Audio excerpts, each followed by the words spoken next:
All right, welcome everybody around the world. Welcome to all my subscribers. I tried to make this video the other day. Sorry, it's blinking hair here. Tried to make this video the other day, but I got cut short, so I just want to get it out of the way here. I did a little study the other day and looked up mentions of sin, iniquity, and examples in the Bible. A lot in the New Testament, but some from the Tanakh that mention, named sins. Right. So I've got a pretty good list here of all the sins that are named, and I'll just read through them very quickly, and then I'll do a little exposition at the end. So the only verse I'm going to read is this first one here. First John 5:16, which is a piece of evidence that shows quite clearly that not all sins are punishable by death. There's a scale of sins. Some sins are worse, some are not as bad. That makes perfect sense, and this verse confirms it, saying that not all sins lead unto death. The sad thing is that so many churches teach that every single sin leads to death, gives death, bestows death, is punished by death, brings death. And there's so much attachment to that people always feel demonized when they do the slightest small thing. So it's important to realize that there is a scale of things. Obviously, some things are way worse than others. We don't live in a reality where God judges all sin equally. You know what I mean? Got a magnitude of scale. So, anyways, in 1 John 5:16, it says, "If anyone may see his brother sinning a sin that is not unto death, he shall ask, and he, God, shall give to him life to those sinning not unto death."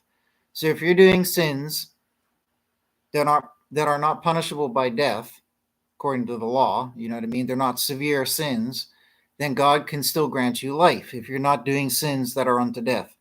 And then it says, there is sin to death, not there is sin to death, not concerning it do I speak, that he may beseech.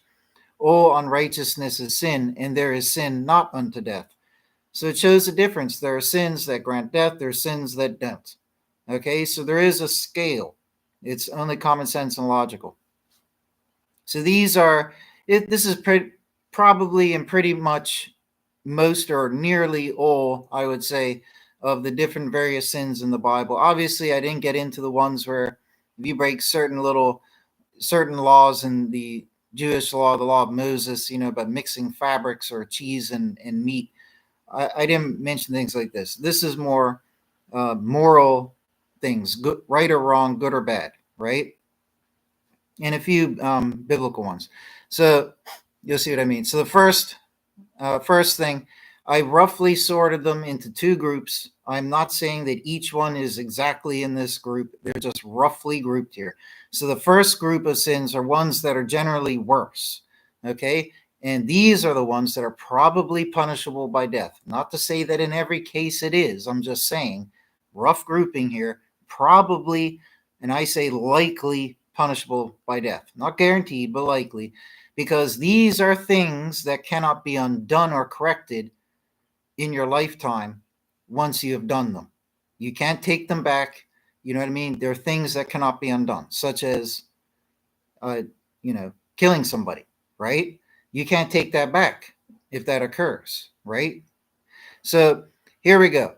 In no particular order, I tried to roughly rank them according to what is probably the worst sin according to the biblical law and unto God. But they're all bad, don't get me wrong, right? And all of this is just rough grouping and rough listing, rough order, right?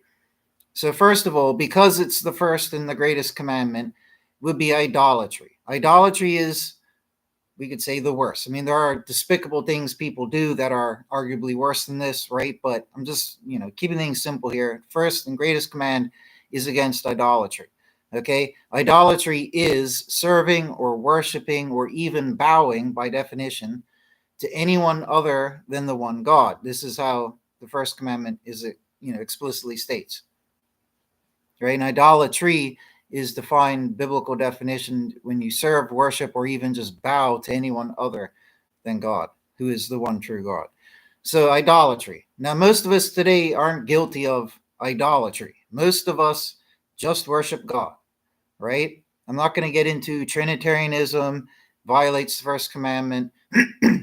that's another topic for another day, right? But generally speaking, the average person today, especially the average Christian, isn't committing idolatry. They're not openly worshiping other deities, right?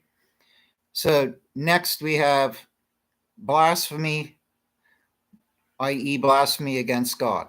Okay, if you're sitting there blaspheming God, saying terrible things to him, about him, and this and that, that's pretty bad. You're pretty much asking for trouble at that rate.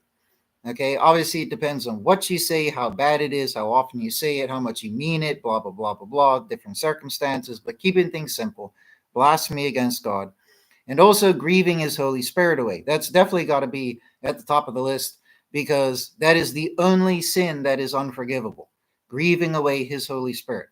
That might be number one, but I'm not here to literally rank them all, right? So the next sin is insubordinance to God. You just refuse to obey him, just disregard him.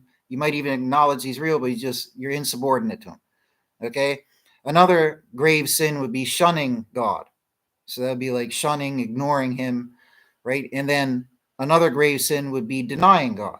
Okay? Now, for the average Christian, most of us aren't really doing any of these things, right? So we don't really have to worry about being guilty of these things. Again, I'm not getting into Trinitarianism. Are they guilty of idolatry? Blah, blah, blah. I'm not getting into it, right? The average Christian is not guilty of these things, right? Next, we have evil. Evil is named in the Bible, okay? Most of us are not guilty of evil. Most Christians are not. If you're guilty of it, then you're guilty of it, but I'm just saying.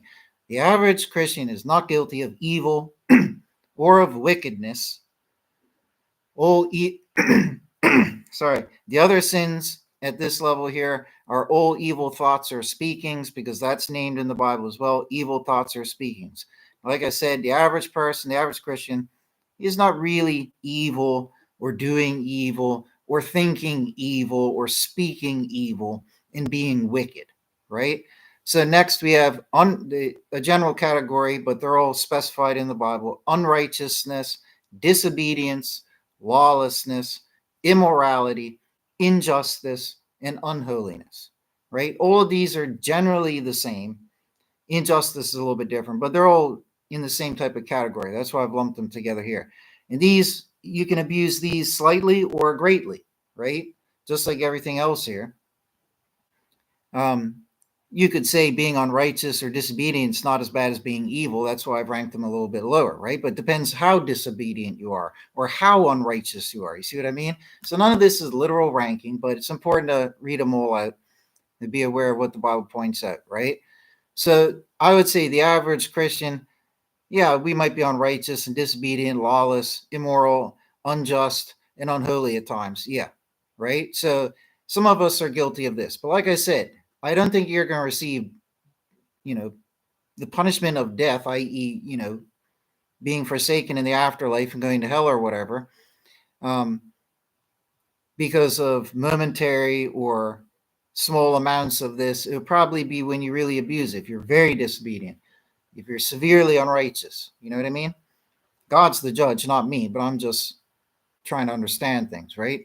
Next would be abominations, sacrifices, murder, sadism, abuse, violence, depravity, slavery, kidnapping, or mutilation. These are all things that pertain to, violent, destructive action and such, right? Loosely related in this one lumped category. So these are all named by the Bible. Now, the average person, the average Christian, is not guilty of any of these: abominations, sacrifices, murder, sadism, abuse, violence, depravity, slavery, kidnapping, mutilation.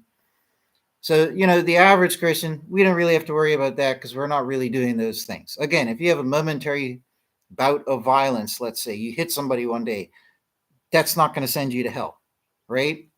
Everything's on a scale of magnitude. These are the worst sins out there. This is the first category, the worst ones, which could likely be punishable by death, so to speak. So next we have ones that pertain to sexual nature. So if you're, not of age, don't listen to this part, but whatever, it's all biblical advice. Would be fornication, Now, the definition of fornication has changed over time. Nowadays, fornication is understood to mean intercourse before marriage. The ancient definition did not mean that specifically. It was a wide stemming umbrella definition, including other things that are basically listed off here in the other terms, right? It just meant like sexual immorality, basically, which could include things like, doing it before marriage and whatever, right?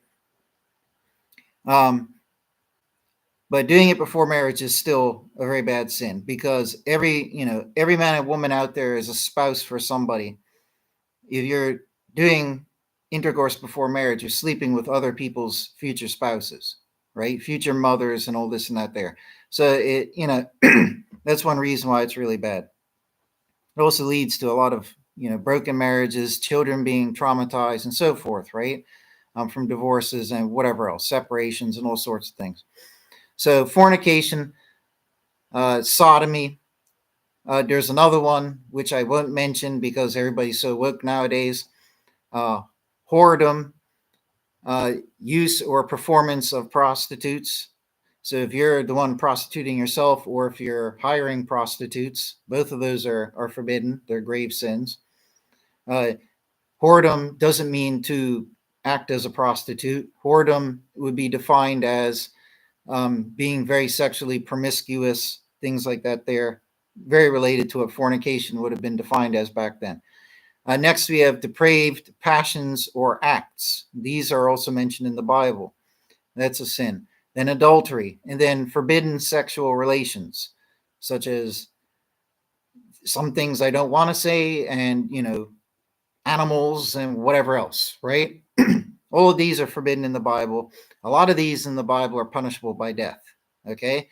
So the average Christian, the average good Christian, is not doing these things. You always get some people out there, even Christians and even church leaders, who do certain things in this category. We're not talking about them. We're talking about the average good Christian, right? Some people have done things before marriage, whatever. Let's leave that one off the list. But of the other ones, the average good Christian's not doing these things. We don't really have to worry about these things. I mean, teach their own, right? But, the average good Christian is not doing these things, right? So of all those sins that I just named, that the Bible names, these here are the ones that could likely lead to death, because you can't take them back. You can't make it right in your lifetime, okay? If you enslave somebody, if you kidnap somebody, things like this here, abuse, depending on how bad it was and this and that there, these are things that are so depraved and evil and sick that they're likely going to, lead to a severe punishment, obviously, right? So any of these here, I think, could be punishable by death. I'm not saying they guaranteed are. Everything is measured and unique in its own circumstances and all of that. Now, the following sins, there's a lot of other sins here that I mentioned, but these are likely not punishable by death, okay? And you understand why. Because these are things that can be undone. They can be corrected in your lifetime. Okay, so whereas we had 36 sins in that first category, ones that are really bad, could likely lead to death, severe punishment, hell. The punishment of death is the symbol for, you go to hell, right? When you're rewarded with life, granted life from God instead of death, that's symbolizing you get, paradise after death, right? Instead of hell, right? So we have 36 really bad ones, and we have 49 general sins, right? Which can be bad. I'm not trying to belittle them, right? But they're not as bad as the ones I just read. So these include, and a lot of people are guilty of these. The average person is guilty of these. The average Christian is guilty of these, right? Probably most of them, right? But these here are probably not going to cause you to go to hell. If you're doing it all the time and tearing the end out of it and so forth, and maxing out the magnitude of them, and you're doing them all the time, the frequency of them, that's a little bit different.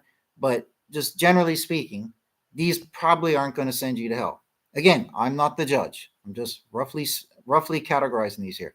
But we have hate, okay? Hate leads to violence and death and this and that there, murder, killing. Those are much worse. Hate itself, you're probably not going to go to hell for hating people. You shouldn't hate, because it's the opposite of love, and we're commanded to love. But you see my point, right? So you got hate, malice, anger, and wrath. These are related. Okay. Next, we have divorce, right? You're not allowed to divorce. You're married forever, right? Except in cases of adultery done by the spouse. Then the law says you are allowed to divorce if you want to. Okay. Next, we have a lack of belief, doubt, cowardice, faithlessness, unthankfulness. If you're ungrateful to God, if you're unthankful, if you're, that level of selfishness where you're just not grateful and thankful, I mean, what other term for it? That's a sin, right? Makes sense. You're not going to go to hell for questioning your faith or for being cowardly or having some doubts, right? That's what I mean. These are, the lower tier of sins. Depends how bad you take each one, like I said, right? But everybody's guilty of these. I'm not saying divorce and adultery, right? But everybody's guilty of hate, anger, malice, wrath, lack of belief, doubt, cowardice, faithlessness, unthankfulness. We all do that at times. We've done it a lot in our life, probably, and we do it now and then, to whatever magnitude, but we do it. The next category most people don't do, right? But we have sorcery, witchcraft. Most people ain't doing those nowadays, right? So we don't really have to worry about those, right? Sorcery and witchcraft could be punishable by death according to Old Testament law. Depends, again, the magnitude of what you're doing it with. If you're doing, some nice sorcery, nice magic, it's not hurting anybody. It's meant to benefit people or just whatever. That's not as bad as doing voodoo, witchcraft, where you're trying to hurt people and cause harm. There's different magnitudes, different levels of everything, right? If you're doing the bad witchcraft and sorcery, it's probably you're going to go to hell, right? If you're not doing evil sorcery and witchcraft, you may not go to hell, right? Again, God is the judge here. These are just my rough categorizations, right? So aside of sorcery and witchcraft, we then have heresy, apostasy, false teachings, and false prophecies. Now, unfortunately, a lot of people today are guilty of these things. Some people do it on purpose. Some people do it unintentionally. Now, if you're doing it on purpose, that's quite bad. One could say evil because you're causing people to go astray, right? If you're not doing it on purpose, if it wasn't your intention to be false and to mislead people, that's an entirely different ballgame. You're probably not going to go to hell for it, right? But God also doesn't want us to be ignorant. Ignorance you could also throw in here as a sin. I do have it in there lower down, right? If you live in your whole life or a prolonged period doing what turns out to be false teachings, and you don't try to correct it or clarify or whatever, you don't own up to it, it's probably not going to send you to hell. I mean, you didn't do it on purpose, right? So, like I said, there's differences to everything here. But in Christianity especially, everybody's got a different teaching. Everybody's got a different theory. There are people in Christianity who go out and make prophecies all the time, and they must know that they're talking nonsense baloney, right? You got whole, Christian prophets out there on YouTube, famous people even, who day in, day out just predict what's going to happen this year, next year, and none of it ever comes true, but they just keep going on with it because everybody tailors to it, right? Those are sins. Are you going to go to hell for it? Maybe not. It depends how bad you took it, right? Next, we have something I won't specify because of how woke people are, but it comes to do with emulating other people. Next, we have sexual immorality and lust, right? So these are of a sexual nature, but they're not as bad as the ones in the worst category, right? Prostitution, whoredom, fornication, adultery, forbidden sexual relations. Those are way worse. Could be punishable by death. If you're emulating another, or you're sexually immoral, whether in thought or action, and you have lust, these are bad. They're sins. They could lead to your destruction, but it's not guaranteed you're going to go to hell because you have them, but you shouldn't be doing them, just like with any sin, right? So next we have drinking or eating blood, eating from a living animal, or consuming vile things. I threw the last one in there because I'm pretty sure it's somewhere in the Bible. God wouldn't want us eating gross stuff. I don't even want to name what some gross things are, but I'm sure anybody could imagine. However, drinking, eating blood, and eating from a living animal are forbidden for Gentiles, for the world who are non-Jewish. We are forbidden in the New Testament from doing these things as part of the law that we're given as Gentiles in the New Testament, in the book of Acts.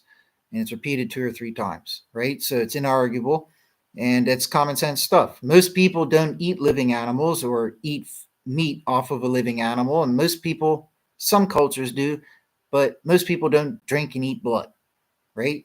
British people like blood pudding. Tribes in Africa drink raw blood, raw flesh. To each their own, but you know what I mean? Even if you do these things, you may not go to hell. Again, it's up to God. I'm not the judge, right? But these are less severe than the upper category of sins, right? But you should not be doing these. I would say as a Gentile, because it explicitly says we have these laws, those two, that would be blatantly disobeying and defying God and ignoring his rule and blatantly breaking it if you're doing it on purpose. That might, I don't know, that might lead you to hell because you're openly, brazenly breaking a law that you're not supposed to, and it's gross when you stop and think about it. If you have lust or anger, it's not really going to hurt somebody, really. If you're eating from a living animal or drinking blood, that's just hurting the animal, and it's also blinking gross. You know what I mean?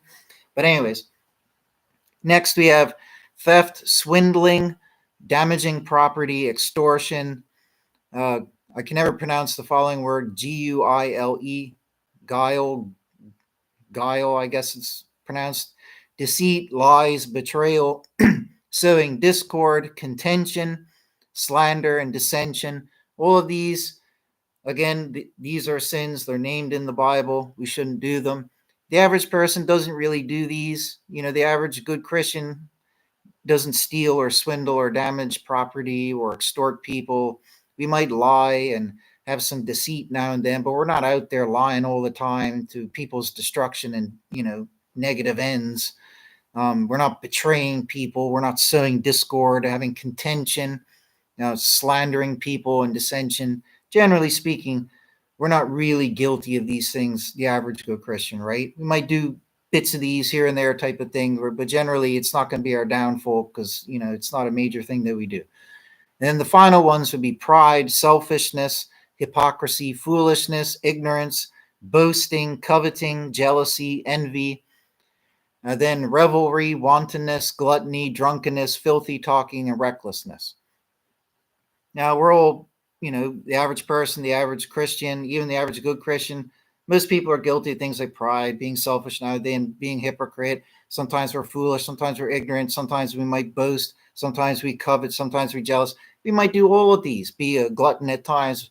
We might be drunken at times. We might talk filthy at times. We might be reckless. These are sins, but they're probably not going to send you to hell. You know what I mean? If you're a drunkard and it ruins your life and your family's life, you have more reason to go to hell. But even still, you know what I mean? All of these 49 sins I just named, they're probably not, again, I'm not the judge, they're probably not going to send you to hell. But all in all, the important thing is that of all the sins that are listed, 36 in the top category, 49 in the bottom, what does that equal? Almost 90 sins. It's probably safe to say you could probably find another 10 or so in the Bible. So let's just say 100 sins, right? Out of the 100 sins that the Bible mentions, most of us aren't committing ones that are going to cost us our salvation. Most of us are committing these lesser sins, which are bad. We'll receive punishment for it, either in this life or at some point along the line, we'll be punished for it, but they're probably not going to send us to hell.